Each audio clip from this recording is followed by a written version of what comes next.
Hello विवेक sir. Morning sir.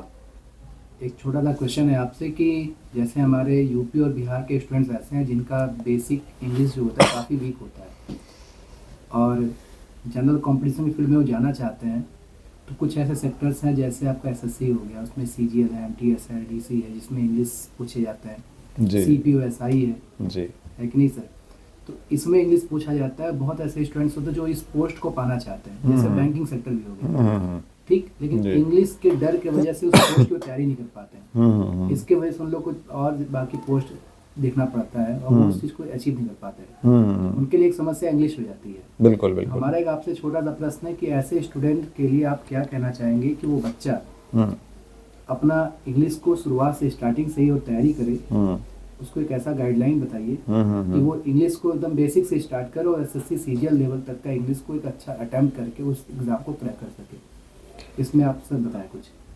मैं Rahul sir अपने अनुभव के अनुसार जो मैं इस बिहार स्टेट में जब आया हूँ, इससे पहले मैं लखनऊ में उत्तर प्रदेश ज़िला जो हमारा है सीतापुर, वहाँ मैंने सेवा दी है। तो मैंने लाइफ का कुछ पार्ट यूपी को भी दिया है और 2015 से मैं बिहार को भी देख रहा हूँ और यहाँ मैं जुड़ा हुआ हूँ विज़न से। जनरल कंपटीशन को जिस तरह से मैं लगातार 7-8-9 वर्षों से पढ़ा रहा हूँ बिहार में और 4-5 साल का मैंने जो वहाँ पर देखा, तो आपका दोनों बच्चों में कोई बहुत विशेष डिफरेंस मुझे नज़र नहीं आया। पहला डिफरेंस ये नज़र आया कि जो हमारे उत्तर प्रदेश के बच्चे हैं वो खास करके ग्रेजुएशन के बाद तैयारी करते हैं और हमारे यहाँ इंटर के बाद बच्चे तैयारी करते हैं। अब प्रश्न है सर आपका कि इंग्लिश की क्या भूमिका है, इंग्लिश को लेके इतनी प्रॉब्लम क्यों आ रही है हमेशा से। उसका सीधा सीधा पर्पज़ ये है सर कि जो हमारे विद्यालय का जो एक करिकुलम होता है, यानी जो बिहार बोर्ड का एक, पहले तो वहाँ से आप समझिएगा कि एकेडमिक बच्चे की देखी जाती है, उसकी एकेडमिक कैसी है। बच्चे अपना एकेडमिक लेवल पे जब तैयारी करता है तो वो साइंस स्ट्रीम पर ध्यान देता है और उस साइंस स्ट्रीम को देखते देखते वो इंग्लिश को बिल्कुल इग्नोरेंस कर लेता है और उसकी पहली गलती साफ साफ ये है कि उसके सिलेबस का वो इसका हिस्सा नहीं है। मैं बच्चे की गलती कैसे कह सकता हूँ जब उसके सिलेबस में इंग्लिश कंपलसरी ही नहीं है सर। जो आपने प्रश्न किया कि उसका बेसिक क्यों ख़राब हो जा रहा है, क्या प्रॉब्लम आ रही है, तो मैं यही देख रहा हूँ कि बच्चे उस पार्ट को तो देख ही नहीं रहे। 10 तक तो उसके लिए कॉमन किया ही नहीं गया है। अब बच्चा जो हमारा बिहार बोर्ड का है वो जनरल कंपटीशन में जाना चाह रहा है तो बेसिक तो उसका वहीं पे बिगड़ चुका है, रीढ़ की हड्डी तो उसकी वहीं टूट चुकी है। अब वहाँ से मैं ये देख रहा हूँ कि जो बच्चे हमारे पास 11-12 में आ रहे हैं, 11-12 में इतने ऑब्जेक्टिव टाइप के ऑप्शंस उसके पास है कि वहाँ तक भी वो कुछ चैप्टर को पढ़ पाता है।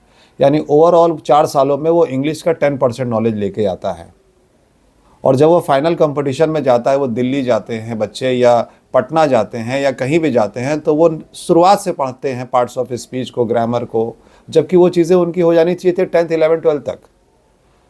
तो प्रॉब्लम यहाँ पे ये आ रही है कि बच्चे के, मैं बार बार आप लोगों को ये समझाने की कोशिश कर रहा हूँ कि बच्चे अपने जो बेसिक चीज़ें होती हैं, जैसे ग्रामर के टेंसेस होते हैं, स्ट्रक्चर्स होते हैं, पार्ट्स ऑफ स्पीच होते हैं, वोकैबलरीज होती है, इनको आप थोड़ा थोड़ा रेडी करते रहो। अगर आपका ड्रीम एनडीए है, एयरफोर्स है, नेवी है, एसएससी है, बैंक है, आप रीडिंग करते रहो बच्चों। आप रीडिंग का मतलब न्यूज़पेपर नहीं, आपका जो इंटरेस्टिंग पार्ट है, आप नॉवेल्स पढ़ना चाहते हो, आप मैगजीन पढ़ना चाहते हो, आप क्रिकेट में इंटरेस्ट रखते हो तो क्रिकेट का न्यूज़पेपर मंगा के आप रीडिंग कर सकते हैं। कुछ ना कुछ चीज़ों को रीड करते रहिए जिससे कि आपका नॉलेज बढ़ता रहे, आपकी रीडिंग स्किल अच्छी हो जाए। ये सारी चीज़ें करनी पड़ेगी आपको अगर आप इस तरह से देख रहे हैं अपने आप को। नहीं तो 12th के बाद बच्चों पर इतना प्रेशर पड़ जा रहा है, बच्चे भाग रहे हैं। उसकी वजह उनकी गलती नहीं है, क्योंकि उन्होंने सारा पोटेंशियल जो लगाया है वो उस चीज़ में लगाया है जहाँ पर बच्चों में जनरल कंपटीशन को लेकर प्रॉब्लम आ रही है। कितने बच्चों से मिलने के बाद सर मैं ये देख रहा हूँ कि बच्चे 12th तक जो पढ़ाई करते हैं और जो कंपटीशन की पढ़ाई करते हैं बिल्कुल अलग हो जाती है। तो बच्चों के अंदर 9, 10th, 11th, 12th से ही उनके अंदर वो बेसिक चीज़ें हो जानी चाहिए जहाँ पे वो जनरल कंपटीशन को इजीली फेस कर सके। इंग्लिश के लिए बहुत ही सिंपल है सर, कुछ नहीं करना है बच्चों को, कुछ नहीं करना है। वो सिर्फ और सिर्फ इंग्लिश की जो बेसिक चीज़ें होती हैं, जैसे मैं बार बार बोल रहा हूँ कि वो वोकैबलरीज को थोड़ा सा पढ़ते रहे, हल्का हल्का पढ़ते रहे 9, 10, 11, 12 से ही। ग्रामर के स्ट्रक्चर्स को पढ़ते रहे, सेंटेंसेस बनाते रहे, ट्रांसलेशन बनाते रहे, मतलब उन्हें कम से कम इतना तो पता चल जाए कि आई के साथ एम आता है, ही के साथ इज आता है। ये सबसे बेसिक चीज़ मैं बोल रहा हूँ। यहाँ तक ये प्रॉब्लम देखने को मिल रही है बच्चों के अंदर। बच्चे आई के साथ शैल लगाएं, विल लगाएं, इसी में ही रह जाते हैं। कंपटीशन की तैयारी कर रहे हैं बच्चों, कंपटीशन की, तो कंपटीशन में ये थोड़ा सा लेवल आपको अपना बनाना पड़ेगा और बहुत ज़्यादा मेहनत नहीं करनी है आपको। आप सिर्फ अपनी रीडिंग स्किल्स को बढ़ाइए, काम करिए उस पर। और मैं ज़्यादा विशेष इसलिए नहीं बोल रहा हूँ कि आप वो ज़बरदस्ती का एक प्रेशर ले रहे हैं। आप सिर्फ अपने बेसिक को अच्छा करिए ना। आप देख रहे हैं कि सचिन तेंदुलकर, सूर्य कुमार यादव जी, या जितने हमारे टॉप क्लास के स्पोर्ट्समैन हैं या आपके जो अचीवर्स हैं, जो सक्सेसफुल पर्सन हैं, उन्होंने अपने बेस पे ही काम किया है। मैं बिगिनिंग से लेकर एंड तक यही बोलता रहूँगा कि जिस बच्चे का बेस अगर वो स्ट्रॉन्ग कर लेता है, नर्सरी से लेकर 12th तक का जो एकेडमिक स्कूलिंग होता है, वहाँ पे मैं उन टीचर को सैल्यूट करता हूँ जहाँ पर उन्होंने उसका बिल्डअप किया है बेसिक को। वो इम्पॉर्टेंट है। आप बाहर जाते हो, मोटिवेशनल स्पीच सुनते हो, जनरल कंपटीशन के लोग डायलॉग्स बोल देते हैं, एक से एक विचारधाराएं बढ़ते हैं। अरे भाई, तुम्हारा क्रेडिट उतना नहीं है जितना नर्सरी के टीचर का क्रेडिट है उस बच्चे के लिए। उसको क्रेडिट आप नहीं देते हो, वो उसकी ज़्यादा क्रेडिबिलिटी बनती है। सर, मेरा जो एक्सपीरियंस है मैं वो साफ साफ बोल रहा हूँ कि अगर मेरे पास कोई बच्चा 8 में भी आता है, 10th में आता है, कंपटीशन में आता है, तो मैं सैल्यूट करता हूँ पहले उस टीचर को जहाँ से उसने ग्रूम किया उसको। मैं तो उसको गाइडेंस दे रहा हूँ, सोर्स दे रहा हूँ, लेकिन उसका जो बेस स्ट्रॉन्ग किया होगा वो तो किसी और ने किया होगा।